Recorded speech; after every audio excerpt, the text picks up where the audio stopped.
Seni membebaskan politik yang sumpek hari-hari ini. Kebebasan berekspresi syarat utama kesenian yang hidup. Saya Bagja Hidayat dan inilah Opini Tempo.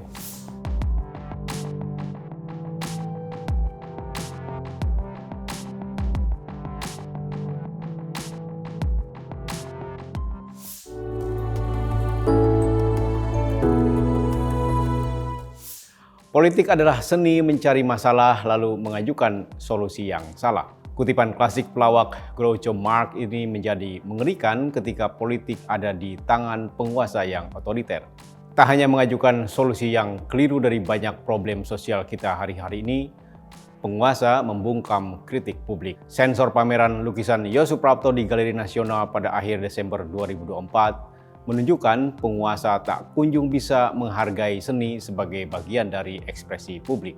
Alasan pemerintah memberedel pameran Yo Suprapto tak masuk akal, yakni bermuatan politis karena menggambarkan sosok mantan Presiden Joko Widodo telanjang, dijilati para pendukungnya, serta raja yang bersetubuh dengan laki-laki. Semua karya seni, kata penulis drama dari Amerika Serikat, August Wilson, adalah politis. Sebab seni adalah pernyataan renungan atas fakta yang terjadi di masyarakat. Yos menafsirkan apa yang terjadi di publik itu ke dalam kanvas. Maka Menteri Kebudayaan Fadlizon yang menyempitkan tafsir atas karya seni semata-mata sebagai tidak pantas dan memaki penguasa adalah sensor yang berbahaya.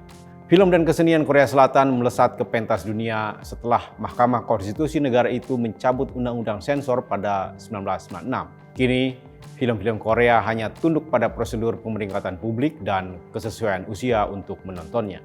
Puncaknya, film Parasite karya sutradara Bong Joon-ho memenangi Oscar 2020. Film-film Korea lain dengan lihai menceritakan korupsi aparat hukum, militer hingga lembaga eksekutif tanpa khawatir ada pelarangan. Para sineas mengatakan perkembangan film Korea terlambat 50 tahun akibat sensor yang ketat setelah merdeka dari penjajahan Jepang pada 1948. Rezim militer menyensor seni sehingga para seniman tak bebas mengeksplorasi tema. Karya seni yang mengkritik tradisi, bermuatan pornografi, apalagi mengolok-olok pemerintah akan kena sikat. Dari Korea kita belajar bahwa syarat utama berkembangnya kesenian adalah kebebasan. Seni Korea telah menunjukkan bahwa kebebasan berekspresi bisa memajukan ekonomi negara itu.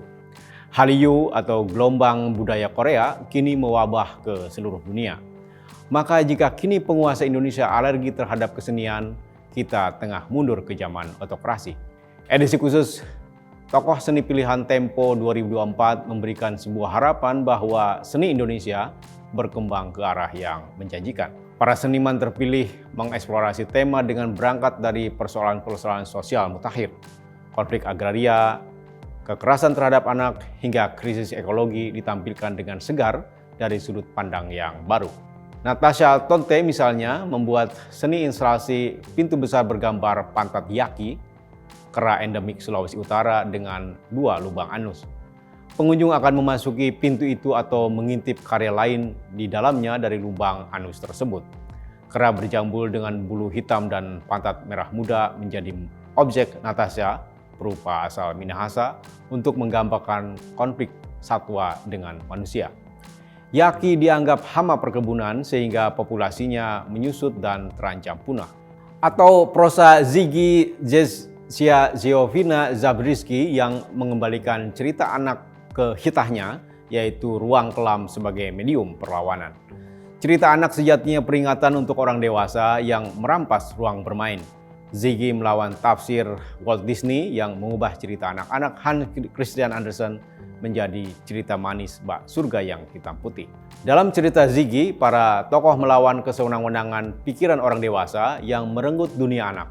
Kebebasan para seniman menuangkan gagasan tertampung oleh medium di luar kekuasaan. Natasha Tonte tak memamerkan seni instalasinya di Galeri Nasional seperti Yo Suprapto, tapi Museum Seni Modern dan Kontemporer di Nusantara atau Museum Macan. Novel Mari Pergi Lebih Jauh Ziggy diproduksi oleh Gramedia. Semuanya institusi swasta. Maka jika kekuasaan tak bisa menyediakan ruang-ruang ekspresi kesenian, setidaknya biarkan para seniman mengeksplorasinya. Politik yang penuh intrik, kotor, jauh dari nilai-nilai dan tak memperjuangkan kepentingan publik telah jadi sumpek dan mengecewakan.